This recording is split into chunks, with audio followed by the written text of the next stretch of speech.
Hello, everyone, and welcome to week 13 of class. This week, we are going to move out of the causes of the Civil War, and we're now going to be looking at the war itself. Now, we're going to be spending about 2 weeks looking at the conflict. And the first week, this week, we're going to be focusing in on the years from 1861 through half of 1863. And then next week, we'll finish up 1863 through 1865. The Civil War itself erupts in April of 1861, and it will end in April of 1865. Okay? So that's your date range. Among other things, we are going to be looking at the battles. I know that in other wars we haven't been as military focused, but we are going to do that with the Civil War. So we're going to be looking at a number of strategic battles.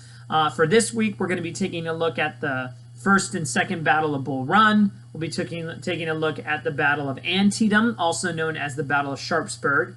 And we're going to be taking a look at a host of other different battles as well, including Gettysburg, Vicksburg. We'll be taking a look at Sherman's March to the Sea, and then ultimately the surrender of the Confederacy in April of 1865. Of course, some of that will come next week. We're also hopefully going to be taking a look at technological innovation during the Civil War, and indeed the Industrial Revolution and the Civil War sort of went hand in hand.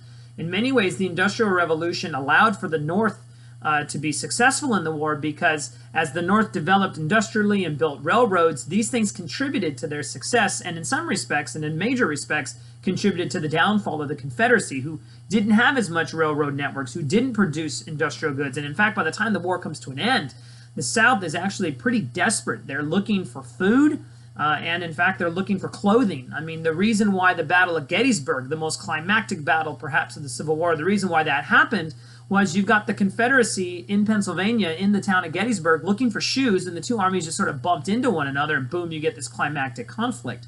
Okay? But we're going to be looking at the war in terms of its military aspects, looking at strategies and what have you.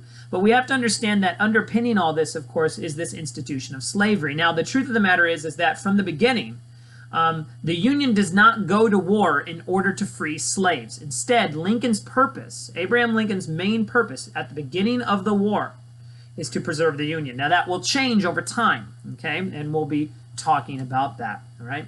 So that's what we're going to be doing this week. Chapter 15 is the chapter that you want to be reading for this week. Of course, since we're spending 2 weeks on the Civil War, you know, just spend up, maybe read about half the chapter this week and half the chapter next week. You know, basically get yourself up through 1862, the start of 1863 in the textbook. Okay. Other than that, just as a reminder, please make sure that you're beginning to think, and if not, in fact, working on those second primary source assignments. We've covered most of the material, at least a lot of the material that you might want to use as subjects for that assignment. And again, you don't have to select a topic that we have covered in a lecture. You're free to choose anything you would like. Okay, but if you do, just let me know what it is you're thinking about doing. Okay. All right, guys, that's what I have for you this week. So if you have questions, contact me. Otherwise, as always, go in peace, be warm and filled. May the force be with you. Live long and prosper, and may the odds forever be in your favor. Have a blessed week, guys.